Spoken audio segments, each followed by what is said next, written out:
When we say, is it right or wrong, you're asking the question in a moral way. I don't look at life as from the angle of morality. For me, the question is only, does it work or doesn't it not work?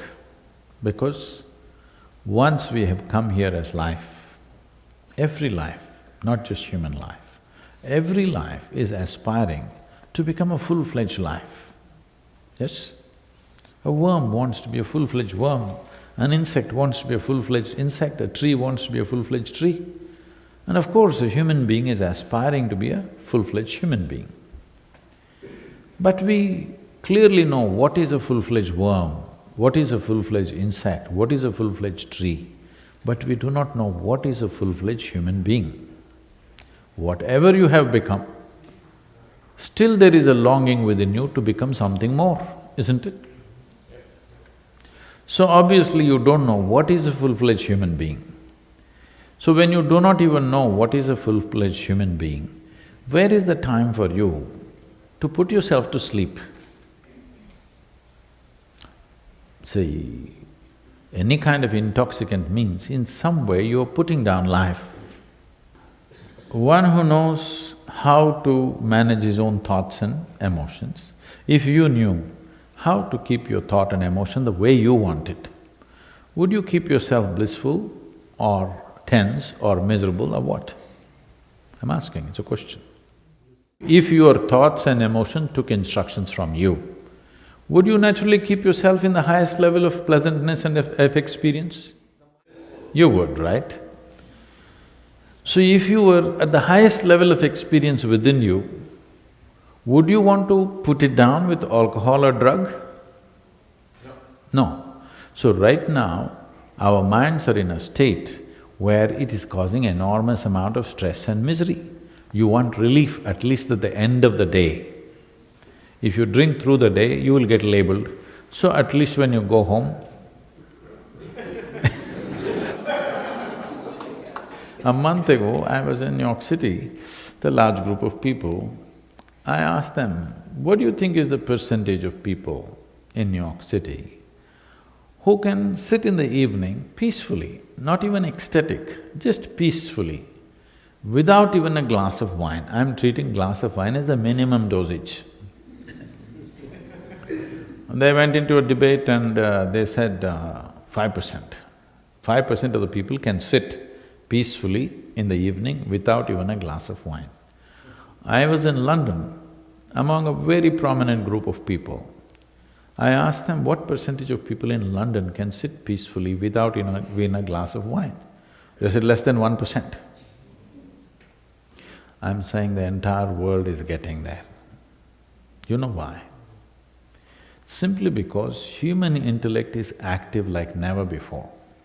Never before in the history of humanity, this many people could think for themselves.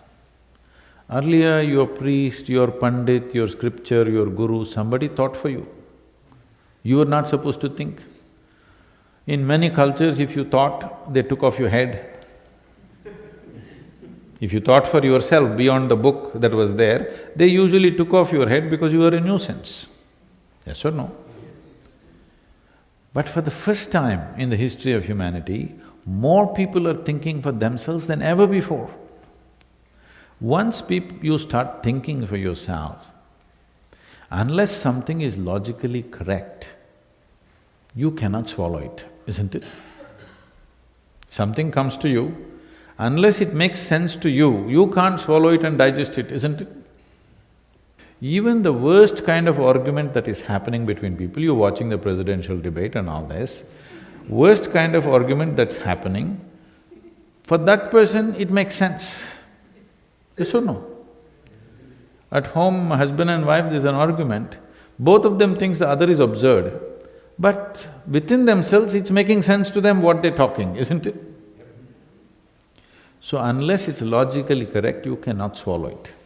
So once this happens to you, what is happening in the world is, which has already happened to you and it's happening to younger generation in a bigger way, is the heavens will collapse. Not a small accident. Heavens are collapsing. This generation of people, though it is collapsed, they're somehow trying to keep it up. But I'm telling you, your children will pull down the heaven if it doesn't come down. Because it's like this, what is there in heaven? Let's look at this. See, in Hindu heaven, food is very good. There's also drink. So if you like food and drink, you must go to Hindu heaven. It's the best place to eat. Nala himself cooks for you. In another heaven, there are white-gowned ladies floating in the clouds. If you like that kind of ambience, you must go there. If you go to another heaven, you will encounter virgin problems. No drink though there.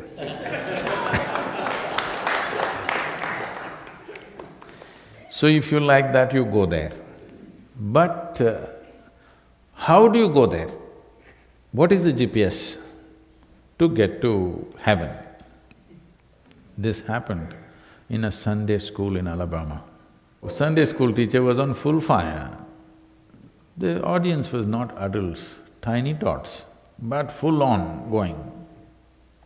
So in the middle of this, in full this thing, he asked, "What do you have to do to go to heaven?" Little Mary stands up and says, "If I scrub the church floor every Sunday, I will go to heaven." He said, "Absolutely." Another little girl stands up and says, "If I share 50% of my pocket money with my less privileged friend, I will go to heaven." Correct. Another little boy stands up and says, "If I help people who are in need, I will go to heaven." Correct. Little Tommy in the back stood up and said, "You gotta die first." That's the qualification, you got to die first. When you die, depending upon what culture you belong to, we will either burn you, bury you, or throw you to the birds. One of these things we will do. What you call as my body is just a piece of this planet. It's best to put it back there when it's done. When you are done with this body, you must put it back into the earth, it's the most eco-friendly thing to do. So when you go to heaven, obviously you don't have a body. When you don't have a body, what will you do with good food and virgins? Nothing, it doesn't make any sense. So I'm saying, in the next 25, 30 years, all heavens will collapse. Already it's collapsed in most people's minds. Probably the previous generation was actively thinking about going to heaven. You guys are like little, you're not going anywhere, but you are little afraid to deny it. Next generation will deny it actively. Yes or no? Your children will deny it for sure. So heavens will collapse. Heavens may collapse, but human longing to experience something more will not go. When this longing to experience something more becomes strong, the way we have managed this longing in human beings is, don't worry, you're miserable right now, but if you don't drink this evening, when you go to heaven, rivers flow with wine.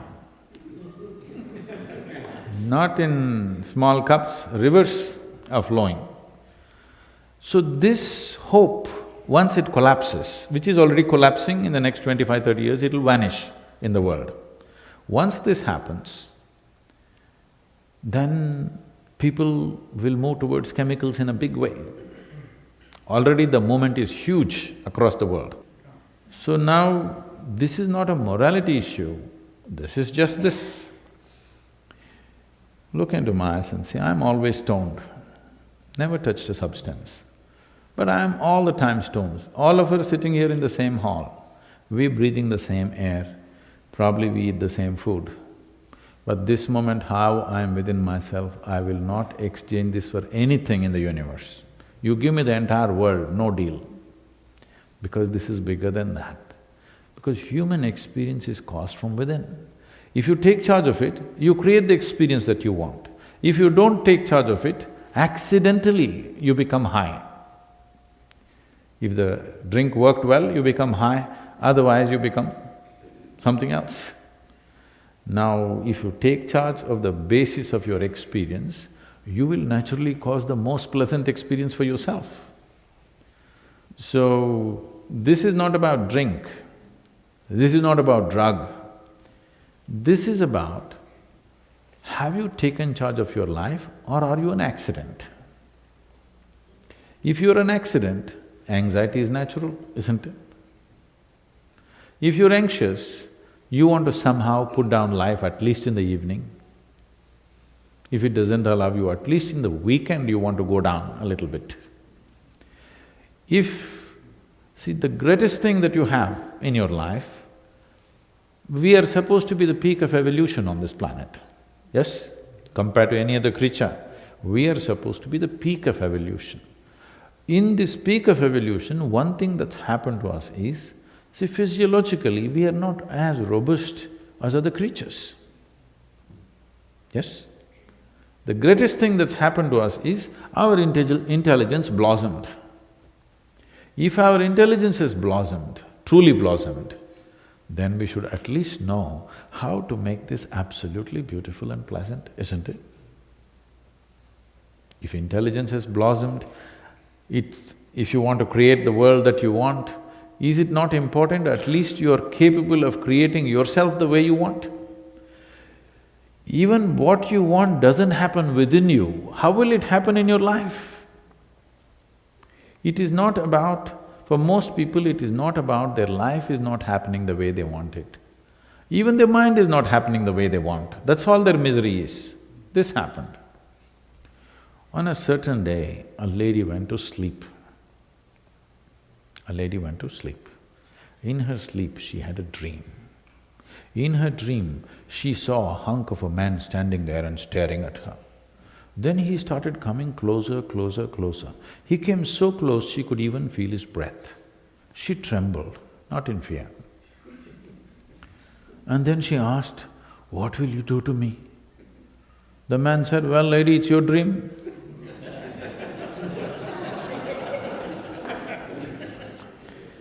What's happening in your mind is your bloody dream. Even your dream is not happening the way you want it, that's a problem. If your dream was happening the way you want it right now, would you want to drink? Oh my God, this can do so many things to you. You don't need any external help. If your dream could be just the way you want, could you sit here creating absolute bliss for yourself? Yes or no? Yes. So even your dream is not happening the way you want it, that's where it is. Even the dream machine is not taking instructions from you. So the only way is to kill it. No, kill it. With intoxication, you're trying to kill it. In some way you're trying to kill it, isn't it? Put it to sleep. This is in terms of evolution, it's a regressive step. When 90% of the population on the planet drinks and drugs, let us say, you will see this. Unless we do something significant in the next 15 to 20 years, if we do something significant, this can change. Otherwise, you will see in another 60 to 70 years, where 90% of the human population will be on some kind of a chemical. 70% of the US population is supposed to be on prescription medication. 30% is buying it off the back streets, all right? The three major industries on the planet are, the top industries are, arms and armaments stand first, pharmaceuticals stand next, alcohol stands third. You're a beneficiary or a contributor? Alcohol. It's the third largest industry. So one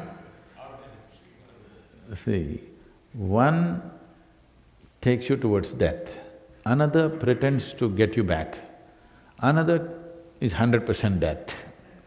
These are the three largest industries on the planet, bigger than food. Can you beat it? The food industry on the planet, at the end of 2015, was $7.6 trillion. The pharmaceutical industries is $7.2 trillion. Now I think they've overtaken. That is, we're taking more medicine than food. Have we lost it or no? For sure we've lost it, isn't it? So probably in another 5 years, alcohol industry is bigger than food industry. This means we've definitely lost it, isn't it? So this is not about, why should I not enjoy it? I'm saying if you want to truly enjoy this life, because you don't want to enjoy drink, I want you to understand, you want to enjoy your life, isn't it?